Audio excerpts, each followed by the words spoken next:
ち傷んでいる。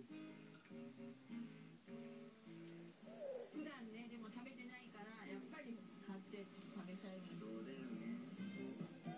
でもこの島で野菜は貴重品。入荷と同時に買いだめするのが唯一毎日食べられる方法。あなた1個に見えるでしょ。なんだ。